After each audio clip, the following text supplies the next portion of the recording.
A forged notice. A town ready to shame her. One rancher opens his gate and the law has to listen. Night lay over the Montana flats like a heavy blanket. Wind carried dry grass and old smoke. Eliza Hart ran, breath-cutting, skirt snagging on sage. Her cheek burned where the mayor's man had shoved her and pinned a morality notice above her head. The ink was damp. The seal gleamed like a lie. She kept the paper under her shawl, tight against her ribs. The moon was a thin coin. Ahead stood cottonwoods, and beyond them, Cade Rourke's North Gate. Folks in town spoke of it with careful respect. His gate stayed mended, his word stayed mended, and his grief stayed private. He was a widower left alone unless someone needed help. Eliza had never asked him for anything. Tonight she had no pride to spend. Behind her, hoofbeats came and went like a bad dream.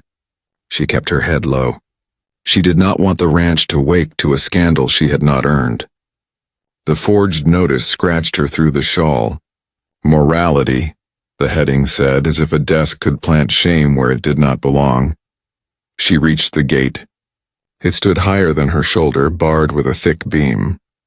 A bell rope hung to one side, smooth from many hands. She hesitated, then pulled. The bell gave a soft note and settled. Eliza waited, counting heartbeats.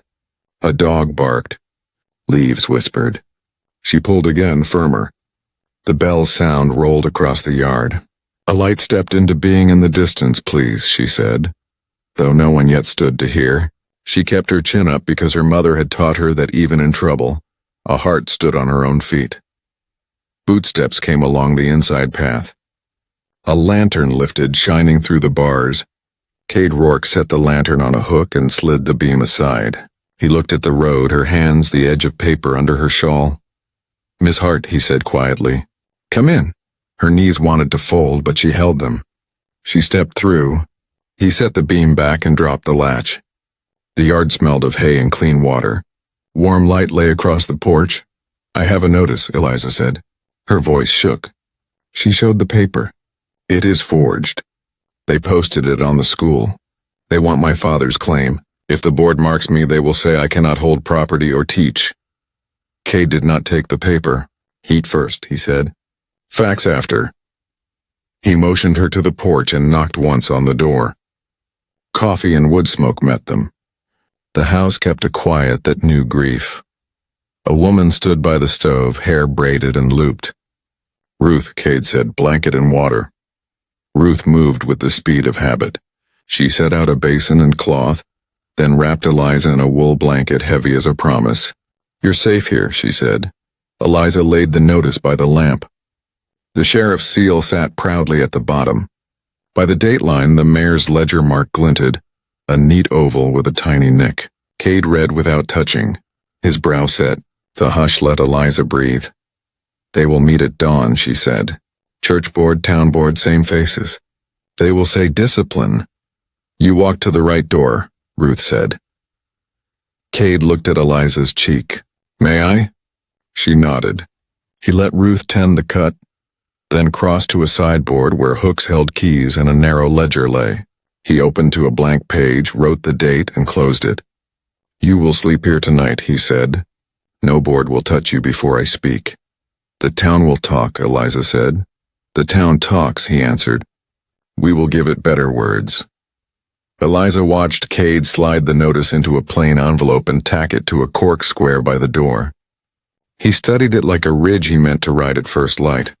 Resolve settled over his shoulders like a coat. This mark, he said, tapping the air near the ledger oval. I have seen its twin. In the mayor's book, Eliza whispered. He nodded. And the seal is wrong by a hair. Hearing him say it eased something deep. Sleep, he said. At daybreak we fetch what is true. Bring a steady face. I will bring the rest. Eliza's hands warmed. The road behind her shrank to a dark line that led away.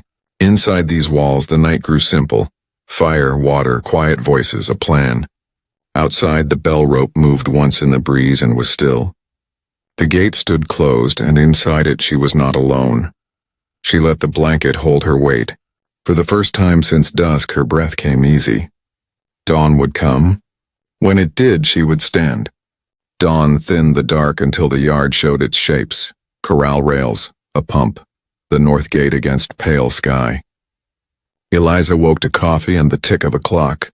For a moment she forgot the notice under Cade's tackboard. Then memory rose like cold water and she sat up, steadying her breath. Ruth set a tin cup on the table. "Wash is warm," she said. "Keep the blanket. The morning bites." Eliza's cheek stung when the cloth touched it. She dressed in a plain blue dress from Ruth's trunk, her own bodice torn past fixing. From the porch she saw Cade in the yard, already saddled, speaking low to a hand. The man, Tom, nodded and rode toward town. Cade checked the latch on the gate. When he came up the steps, he paused at the pinned envelope. "Eat," he said. "Then we work." "What work?" Eliza asked. "Listening first." He poured coffee. Truth rides fastest when you know which road lies. The clock moved toward 7. Ruth set breakfast before Eliza. Cade opened a box, dripped a bead of wax, pressed the false seal, and lifted a thin curl to the light. "The sheriff's real seal has a burr on the star point," he said. "This one is smooth," Eliza nodded. "The ledger mark?" "An oval with a nick at 8 o'clock, he said. "The mayor keeps 2 books." Hooves rang on stone. Tom swung down and came to the porch. "Bells rung early," he said. "Church ladies are on the green with hymn books." The mayor's brother waved a notice on the store porch. "Said the board will see to discipline." Half the town nodded. Eliza felt heat at her throat. Shame tried to stand. She set it down. "Did they say my name?" "They didn't need to," Tom said. Cade thanked him and sent him for oats. "They will try to make morning thunder," he told Eliza. "Noise works when a lie is fresh." "What do we do?" she asked. "We hold a better line," Cade said. He tapped the envelope and the wax curl. "We keep evidence like water in a canteen. We spend it when the heat comes." By 9, riders came and went on the road. Smoke lifted from town, and with it rumor. A neighbor slowed and stared. She refused to bend under that look. Near 10, 2 men from the school board rode in. Their coats were tidy and their paper crackled like chalk. Cade met them at the gate and did not open it. "Mr. Rourke," the older one said. "We have a notice for the schoolmarm. Dismissal for conduct unbecoming." Immediate, Eliza stepped to the top stair. Cade did not turn his head, but his voice went flatter. "She hears you," he said. "Say what you came to say." The younger man read. "Pending inquiry by church board and town committee, Miss Eliza Hart is removed from her position as teacher of District 12 for the preservation of moral order." He held the paper up, not touching the gate. "On what proof?" Cade asked. "On notice posted and public sentiment," the older man said. "We are only messengers." "You could ask whether a seal is real," Cade said. "That is not our role," the older said quickly. The younger man would not meet Eliza's eyes. Cade signed their receipt as a witness. "You have delivered your paper," he said. "Now you are on my land. Leave it." They tied the dismissal to the gatepost and rode off. Ruth brought it to the table. Eliza read each careful letter. The words laid a cold hand on her future and tried to push. "I love those children," she said. "They know it," Ruth said. "Love does not vanish because men push paper." Cade stood by the window, shoulders squared. "The board has acted," he said. "Good, we will answer in full sight." "How?" Eliza asked. "At noon," he said. He slid the dismissal beneath the forged notice on the cork square. 2 lies pressed together until truth cut between. Then he turned to Eliza. "Gather your lessons for proof. Names of parents who can speak to your work. Any notes from the inspector?" "We carry daylight with us." Eliza went to her satchel, fingers finding papers.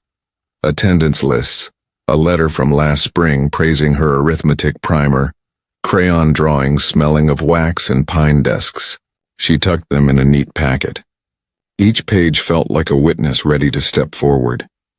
Outside, the wind picked up and rattled the bell rope once. Town waited down the road with its eyes, its talk. Eliza lifted her chin. If they took her job in ink, they would not take her name in truth. Not while the gate stood, and not while the man beside it stood too. Cade took the quiet road into town. Eliza rode beside him with her papers tied in a leather strap. Town roof showed ahead, thin against pale sky. Cade slowed before the first storefronts and let a wagon pass. They stopped at the sheriff's office first. Sheriff Pike looked up from a cup. His badge, star-sharp, caught the light. "Eliza," he said cautiously. "Mr. Rourke," Cade touched his hat. "We need to see your seal." "The desk stamp. Trouble?" "We have a notice," Cade said. "I want to be sure of the tool that made its mark." Pike opened a drawer and set a heavy brass seal on the desk. A star within a circle, edge rough from years. Cade turned it, then pressed it to a scrap with a steady roll. Eliza watched the impression rise, clean points, a small burr on the upper star tip like a tiny tooth. Cade nodded. "That burr, old Nick, dropped it last winter." Eliza felt something loosen. "The notice posted on the school was smooth," she said. "No burr." Pike's mouth tightened. "You're saying it's a fake?" "I'm saying this is the real one," Cade said, handing the brass back. "Keep it close." A church bell tried a note and then another. Cade led Eliza to the assessor's office. Mrs. Tally, thin as a pencil and twice as sharp, met them with a lifted eyebrow. "Busy morning." "Morning," Cade said. "We need the original survey for Hart Claim, West Meadow by Miller's Draw, and any transfer notes." Mrs. Tally unlocked a tall cabinet and slid out a tube wrapped in oilcloth. She unrolled the map. "Here," she said, pointing with a ruler. Hart Claim, filed 9 years back. No transfer recorded. Water rights to the Springhead. Eliza traced the neat square with her eyes. Her father's handwriting stood in one corner, small and precise. "Any liens?" Cade asked. "None," Mrs. Tally said. She checked another ledger. "There is a note signed pending review by the town board dated last week, but no clerk's signature and no court stamp." Cade's jaw moved once. "A ghost note. Not legal," she said. "May I take a copy?" Mrs. Tally made a rubbing of the seal corner and the legend. Cade rolled it and tied twine. "We'll return the tube if needed," he said. "Thank you." "Bring it at day's end," she said. They crossed to the mayor's office next. Cade did not enter.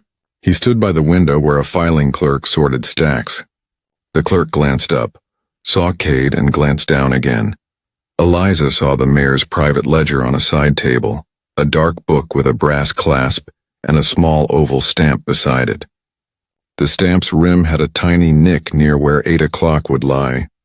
It was the twin to the mark on her notice. A door opened. The mayor stepped out, eyes bright and quick. "Mr. Rourke," he said. "Miss Hart, early call." "Looking for daylight," Cade said. "Then pray for clear skies," the mayor answered. Behind him, the oval stamp caught a blade of light and winked. Cade tipped his hat and moved on. He did not pick a fight with a locked room. They walked to the print shop. Mr. Lyle wiped his hands. "Heard the church plans a public word," he said. "Eliza has papers," Cade said. "If I need a broadside, can you set it fast?" "For you, I'll set till my hands cramp," Lyle said. The mayor paid for circulars last week about moral order. He used his office seal, not the court's. Looked proud of that stamp. Odd thing, it had a nick on the rim. 8 o'clock, Eliza said. "I'd say so," Lyle answered. Cade thanked him and bought a small notebook. He made 3 notes with a carpenter's pencil.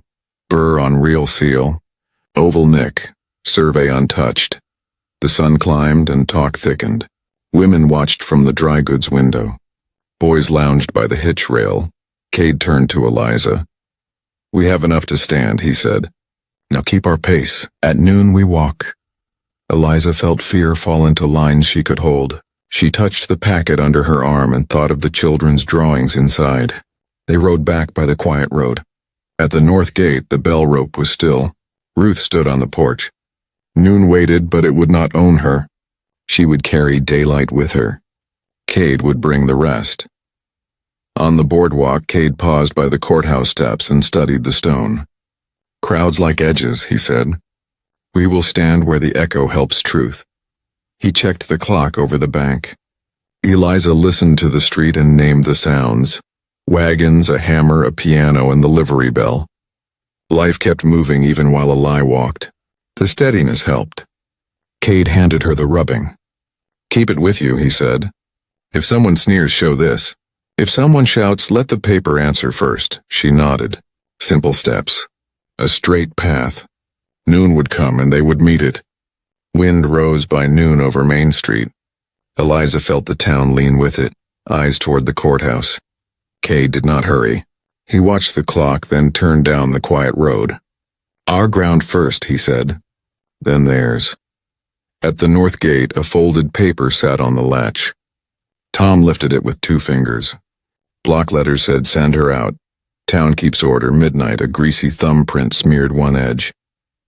"They want fear to arrive before they do," Cade said, sliding the note into his vest.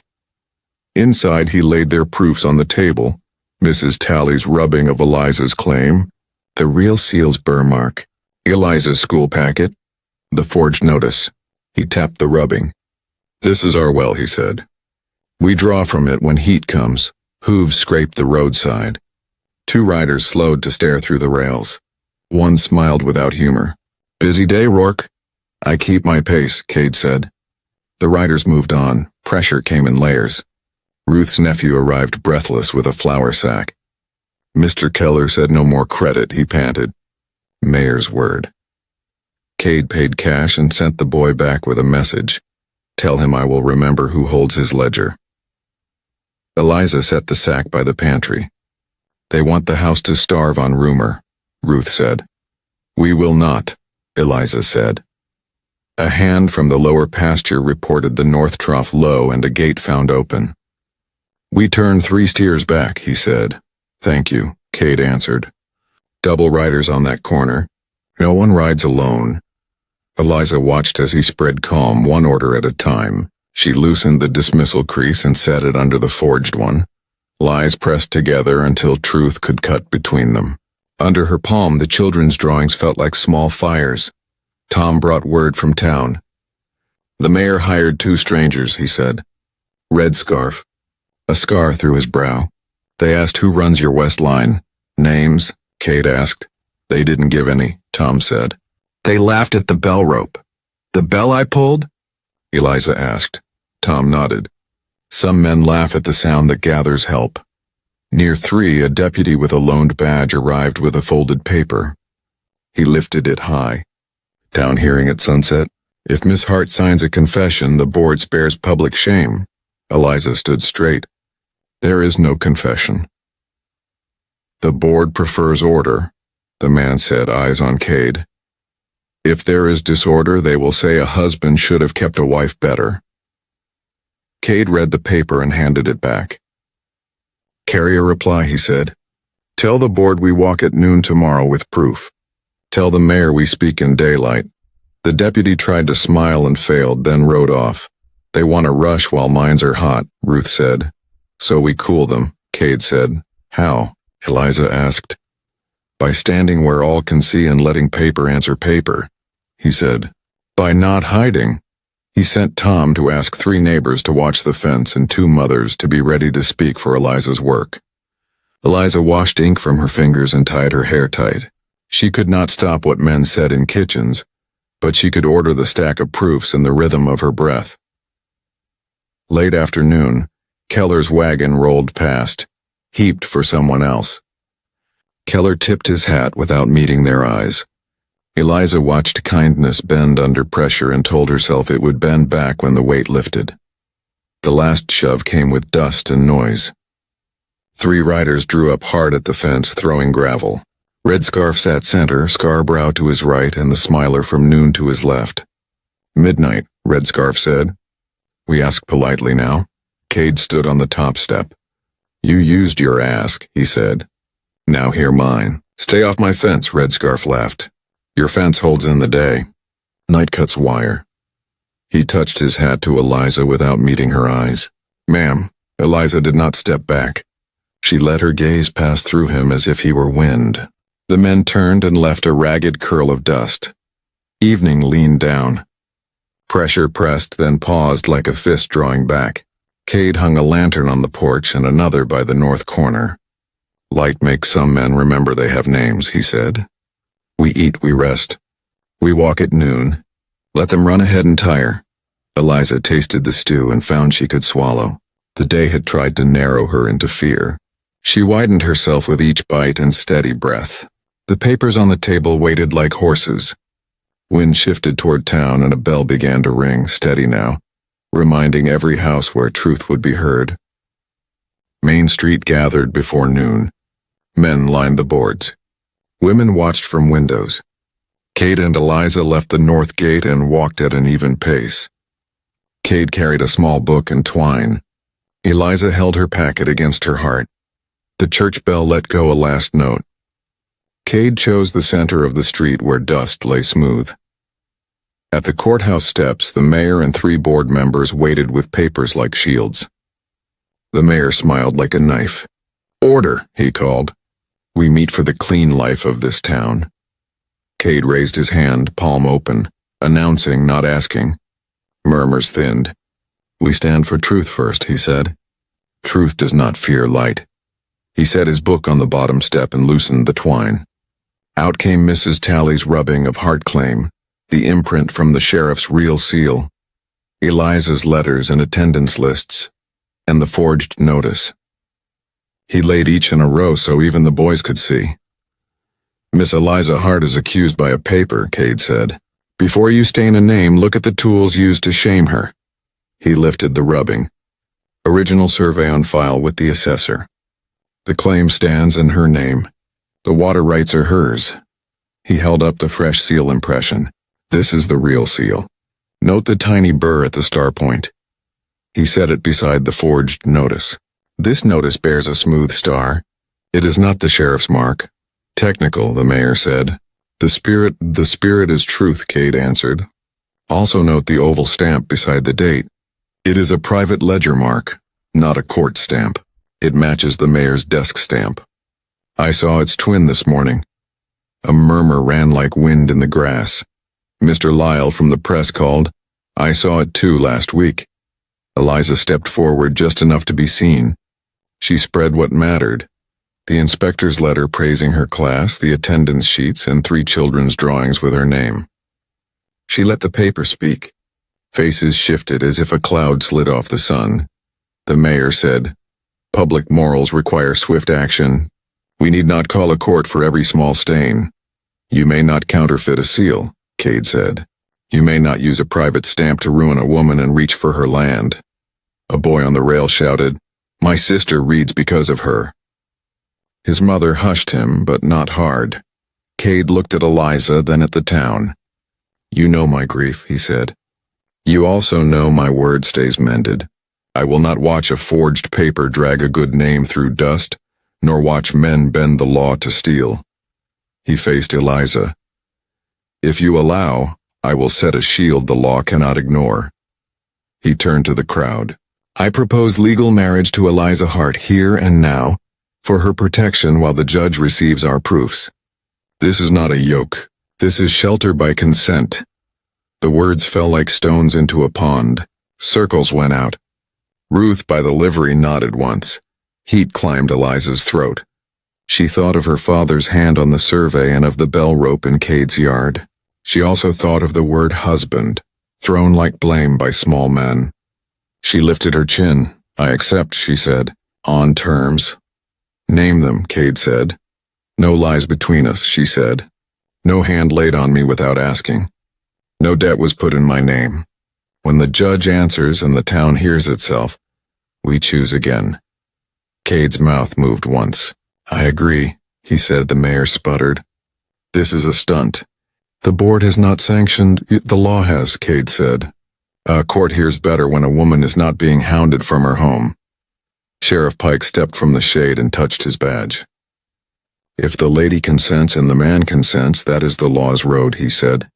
"I will witness." Cade tied the papers again and offered Eliza his arm. She set her fingers there. They climbed to the landing where a clerk waited with the register and a pen. The wind lifted and set the dust back down. Cade spoke his name, slow as a vowel. Eliza spoke hers, clear as a bell. The clerk wrote. Pike signed. Ruth wiped a tear and dared anyone to mock her. Cade faced the town once more. "Now we finish the work," he said. The judge will have our telegraph before night. The press will print the truth. If any man tests this gate, he will find it does not swing for thieves. The crowd breathed out. A piano started again. Eliza stood straighter. The lie had not won. Noon had become a line. They had stepped across it. Dusk laid a copper edge on the roofs. After the papers and the vow, Cade and Eliza returned to the ranch by the quiet road. Ruth met them with bread. Cade nodded once. Eliza folded the clerk's copy of the register and placed it between the rubbing and the inspector's letter. She bound the packet with twine and breathed. Night will test us, Cade said. We keep watch by turns. Tom checked the lanterns and the water buckets on the porch. He showed Eliza a hook on the wall. Bell string, he said. If you pull twice, men will run from the bunkhouse. The sun slipped. The north gate stood dark against the pale field. Eliza poured coffee and felt the hum of new vows. No lies, no hand without asking, no debt in her name. Smoke rose in the east, thin at first, then black. Tom leaned out. Schoolhouse, he said, buckets, saddles, rope. Cade's orders were clear. They rode hard. At the far end of town, heat hit like a door. The school roof was a mouth of flame. Books first, Eliza shouted. And the maps, back wall. Tom and two neighbors formed a chain.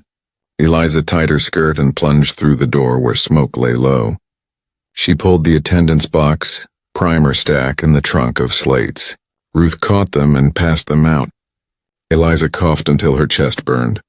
She went back for the long roll with the county map and the marked spring. She would not leave the tools of her work to ash. Cade stomped a line with wet sacks. The roof groaned and gave. Sparks rose like thrown stars. Water hit, hissed, hit again.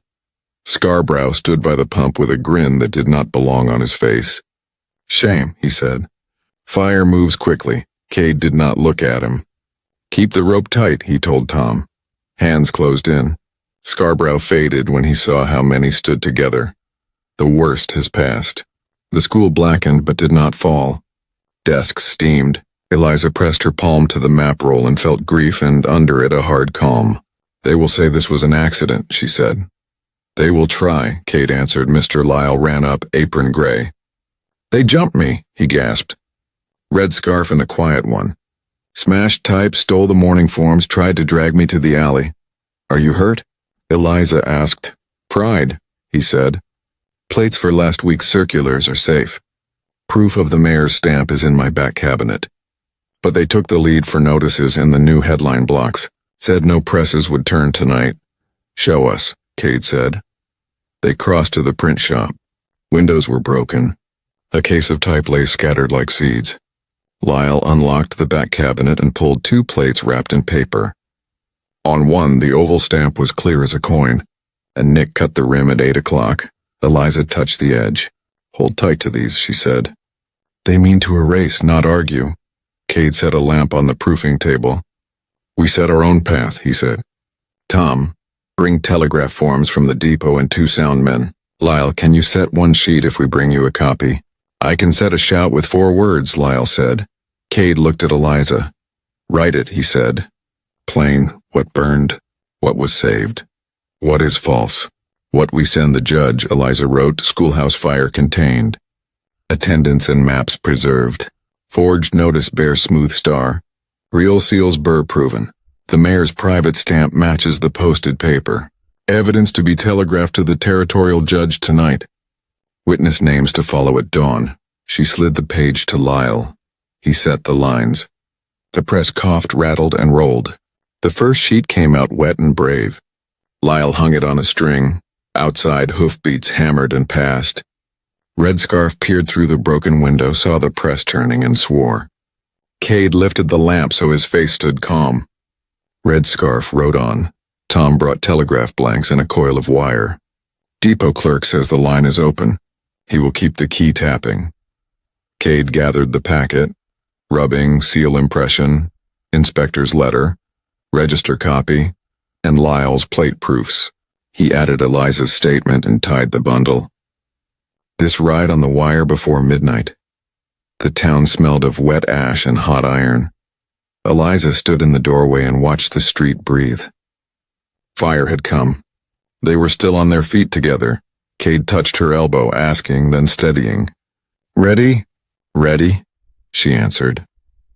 They turned toward the depot where the key would speak their words into the dark and make them weigh in a judge's hands. Night had tried to close the road. They opened it again. The depot smelled like oil and dust.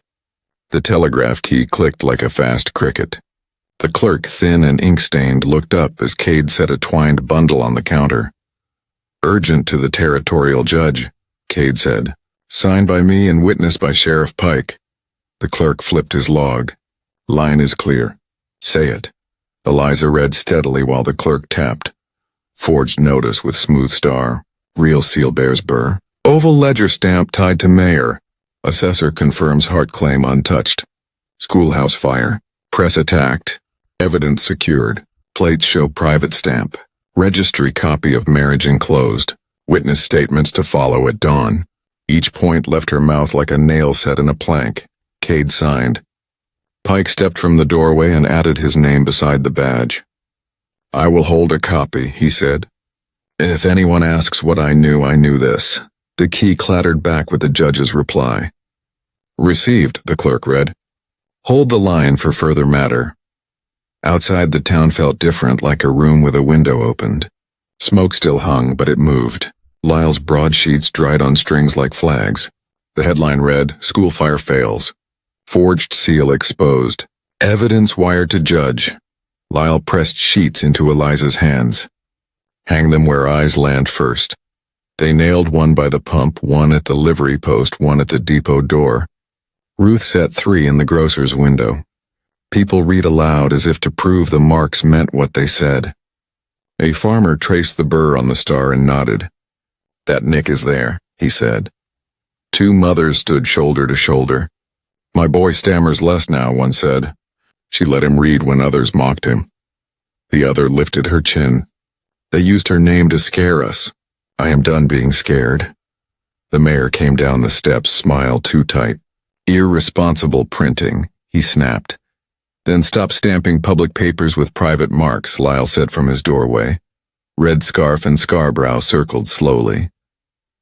They tore one sheet and saw more up the street. Cade and Eliza crossed to the school. Blackwood steamed. Men propped a beam.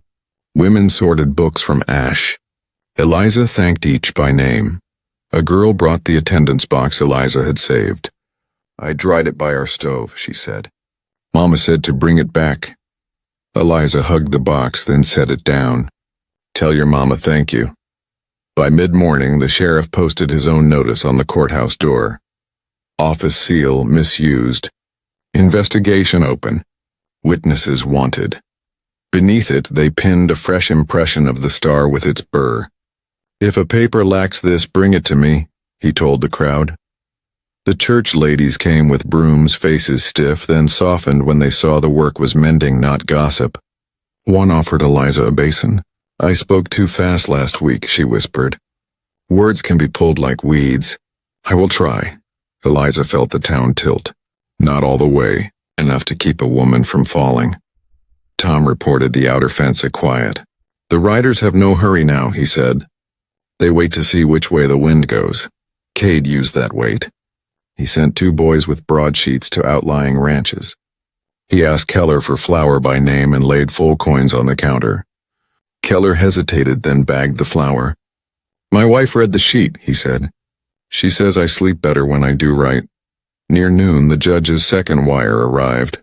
"Hold hearing publicly. Read survey aloud. Sheriff to certify seal. Copy ledger stamp if presented. Arrest if interference." Cade read it to anyone who would listen. The words had weight because they came from outside the valley where one grin could lean a scale. The mayor tried a turn. He strode into the square with a handbill titled, "A Word on Community Values." He spoke of noise and order. Ruth set the judge's wire beside his slip and tapped the underlined word. "Publicly," she said. "We will see you there." Afternoon opened like a gate. Sheets moved hand to hand. Voices changed from whispers to names. Scarbrow took off his hat when he passed Eliza. Red Scarf did not, but he rode quicker. At sunset, Cade stood at the north gate, tired and solid. He left it open a foot. "The judge's words walk with us now," he said. "We keep steady. Tomorrow we stand inside the law and read the map out loud." Eliza looked toward town. For the first time in days, she did not feel hunted. She felt seen. Night would come, but it would not own the road. The road had a bell at one end and a press at the other. People stood straighter. Between them, people. Morning lit the courthouse square.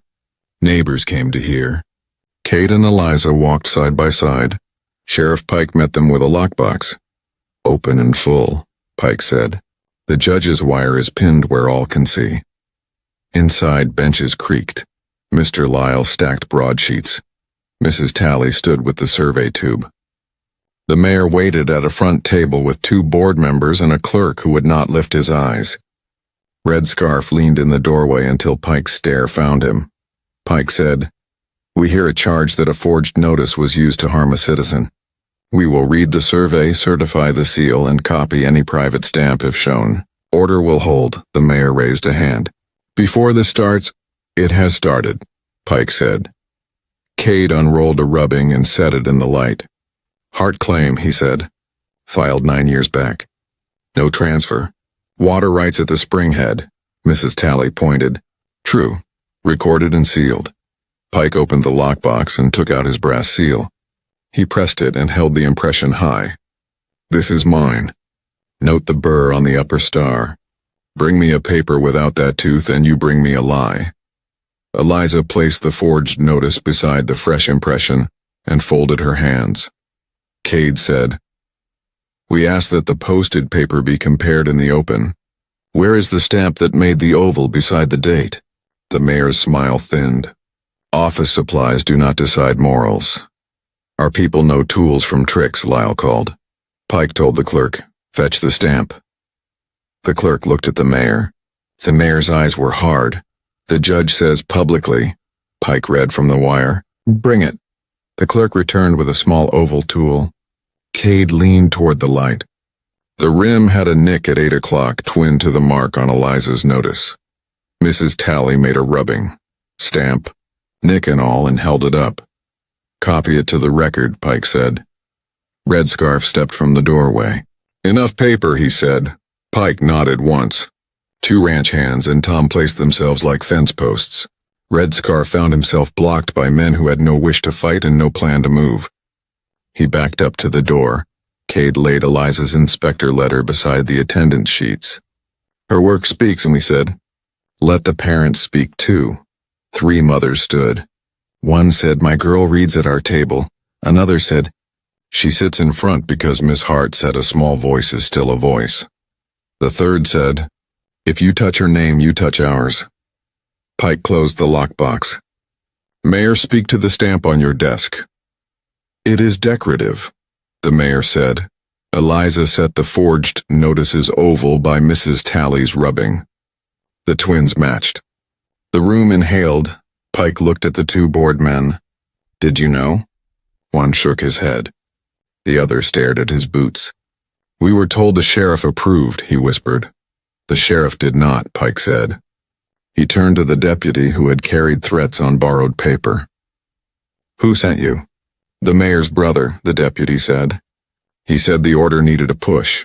Eliza felt the floor steady. Cade stood like a wall at her back, but he did not speak for her. She took 1 pace forward. "I will teach tomorrow," she said. "I will teach next week. I will not sign a confession because a false stamp tried to use my name." Pike said, "Clerk, bring the mayor's ledger." The clerk brought it. Pike opened last week. In the margin beside a list of fines lay the oval mark with the nick. He shut the book like a door. "Mayor, you will remain," he said. "Brother, too." He faced the room. "This hearing stays open while we finish the papers. If any man reaches for the witness table again, he will sleep in my cell and think about burrs and nicks." The room settled. Outside, the livery bell rang the hour. Inside, truth felt like a rope in many hands. Cade stacked the proofs. Eliza rested her fingers on the survey's edge. Pike's pen scratched as he wrote in plain words no wind could blur. Red scarf slipped away. The clerk raised his eyes. "Shall I lock the ledger stamp?" he asked. "Yes," Pike said. "And the posted notice." Mrs. Tally rolled the map. "Return it tonight," she said, "so the children can hear their country named tomorrow." Eliza nodded. "They will." They stepped into the sun. Some men still scowled. Others tipped their hats. Ruth touched Eliza's arm, asking first. Eliza let the touch stay. The day was not done, but the line had moved. The town had looked, and once you truly look, it is harder to look away. The courthouse emptied, but the room inside the town did not close. People spoke in low voices. Cade and Eliza waited near the steps while Sheriff Pike finished his notes. By noon, the judge's wire rattled in. Warrants authorized for forgery, fraud, arson if proof presented. Hold accused. Certify survey. Restore position if dismissal used as pressure. The clerk read it twice. Pike faced the square. "You heard," he said. "We act now." He went to the mayor. "Keys." The mayor tried to laugh and found none that could stand. He passed them. His brother stepped back, met Tom's chest, and stopped. Mrs. Tally filed a note. Dismissal void for lack of lawful stamp. She wrote as clearly as creek water. Lyle set the words in metal. He printed a narrow strip and handed the first copy to Eliza. "Post this on the school door," he said. Keller came from his store with a folded receipt book. "I cut your credit yesterday," he told Cade, "and I was wrong." He tore the slip and gave Eliza a small bag of sweets. "Bring the children back to their desks," he said. "I will help scrub." 2 church ladies arrived in Sunday hats. One said, "I carried a roomer like a basket and did not see that it had a hole. I won't carry holes anymore." The other laid a clean ribbon on the step. "For the school map," she said. Pike turned to the borrowed deputy who had delivered threats. "Badge," he said. The man handed it over and looked 10 years younger without it. "Give your statement," Pike told him. "Then live straighter." Red Scarf tested the crowd, saw how many stood together, and kept riding. Scarborough followed. A boy spat in the dust after them, then looked at Eliza and flushed. She lifted a hand and let it fall. There were better uses for spit and anger. Afternoon wore on. Eliza and Ruth walked to the school with a pail, rags, and the narrow strip. Smoke smell clung to the rafters. Desks were streaked with ash and water. They opened windows. Wind moved like a broom. Neighbors came with brushes and gave the boards a new grain with their scrubbing. Eliza hammered the strip above the latch. Dismissal void. She hung the county map with the clean ribbon and smoothed its edge. Children drifted in, shy at first, then bright. Eliza sorted readers by level. She had no chalk yet, but she had breath and a clear voice. Cade watched from the door, then went to the assessor and signed for a certified copy of the survey. He carried it to Pike, who stapled it to the hearing record. Pike pressed the seal so the burr marked deeply. "This town leaned today," he said. "You leaned it with your back." "We learned it together," Cade said. "Hold it there." Near evening, the judge's next wire cracked through. Hold accused pending circuit court. Protect witnesses. Post notice of restoration. Survey valid. Claim to Eliza Hart. Sheriff to guard schoolhouse after dark. Lyle set those lines big. Tom rode and nailed them where nail holes already were. The boardmen who had stared at their boots came to the school. "We are sorry," one said. "Tomorrow we ask you to return. Today we will haul water and cut kindling." Eliza thanked them and sent them to the pump. It was not forgiveness yet, but it was a road toward it. As shadows lengthened, Keller and 2 boys carried chalk and slates. Mrs. Tally brought nails. Ruth simmered bean stew on the stove and fed whoever lifted a spoon. Music drifted from the saloon. At full dark, Pike nailed a notice on the courthouse. Warrants served at dawn. The mayor sat inside with a pen and no power. His brother paced a short line that never grew. A deputy took the night round at the school, rifle low. Eliza locked the schoolhouse. Cade waited at the gate. The road between town and the ranch felt different. Same dirt, but it did not push against their feet. Your name is clear, Cade said. My work stands, she answered. And your claim. She nodded. My father would say sweep after a fire. Ash hides nails. We'll sweep, he said. They walked home under a sky thick with stars. The north gate stood open a foot. Only now the space felt like an invitation instead of a test. They stepped through. Cade set the latch and left the lamp burning on the porch for any neighbor who needed light. Behind them, the school windows glowed and soft voices carried counting letters and sums, proof that work and names endure tonight. Dawn came crisp and clean. The courthouse bell rang once, then again. Sheriff Pike stepped into the square with his hat low and his badge bright. Cade stood near the steps with Tom and 2 ranch hands. Eliza stood beside Ruth, her papers tied with the twine from yesterday. People formed a wide circle, leaving a clear lane to the door. Pike read from the judge's wire and from his notes. By order of the territorial court, warrants are served for forgery, fraud, and arson. Witnesses will be heard at the circuit sitting. The school dismissal is void. The heart survey is the law. He nodded to 2 steady deputies. They went inside. When they came back, the mayor and his brother walked between them. There was no jeer. Only boots on wood and papers rustling. The clerk locked the oval stamp in a box. Mrs. Talley handed Pike a certified copy of the survey with a fresh seal, but sharp at the star. Lyle pinned a final broadsheet. Warrants served. School restored. Claim affirmed. Eliza went to the school with Ruth and the church ladies. She rang the handbell on the step. Children arrived with bright faces and washed hands. Eliza wrote the date on the board. We start with reading, she said. Then sums. Then a short walk to the creek. At noon, Sheriff Pike came to the door, hat in hand. Miss Hart, he said, the court will need you when the circuit comes. I'll ride point. Your work will be protected while you're gone. The town helped. Men cut kindling. Women washed curtains. The church ladies brought hymn pages for scrap. The livery gave a strap for the bell. 2 days later, the judge's longer letter came on the wire. The case would be set. The false seal condemned. The ledger stamp was entered into evidence. The sheriff praised. The press thanked them for keeping a record when memory might have been pushed. Lyle framed the wire over the proof table. That evening, Cade and Eliza stood on the courthouse porch where the clerk waited with a small book and a smile. Ruth stood 1 step down with a sprig of willow and a ribbon. Cade spoke first, voice low. Eliza, I ask again in quiet what we agreed to in a storm. No lies, no hand without asking. No dead in your name. This time as a choice. Eliza felt the weak lift and settle. Cade, she said, I say yes by choice. I will keep a clean table and a clear ledger.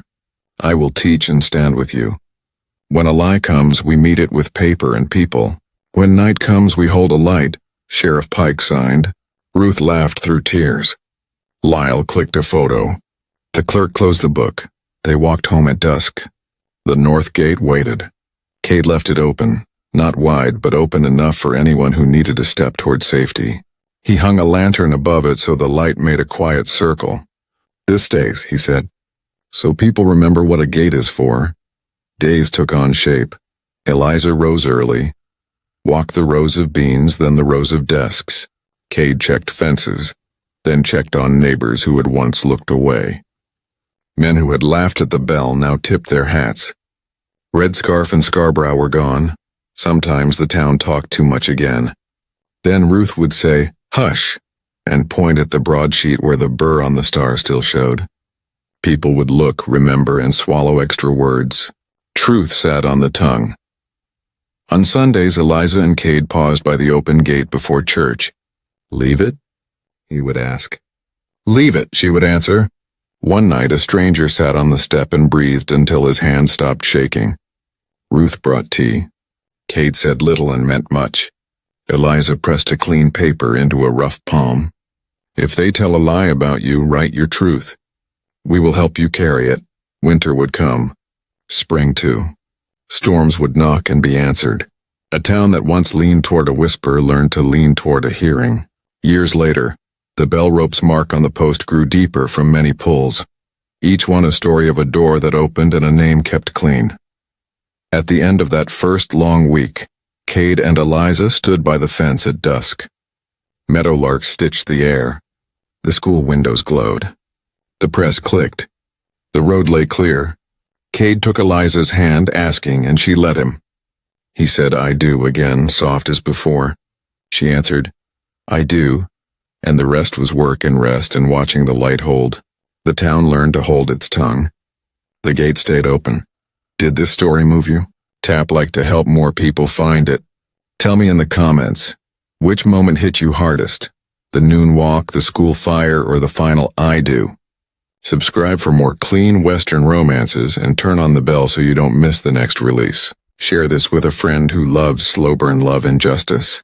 Thanks for listening.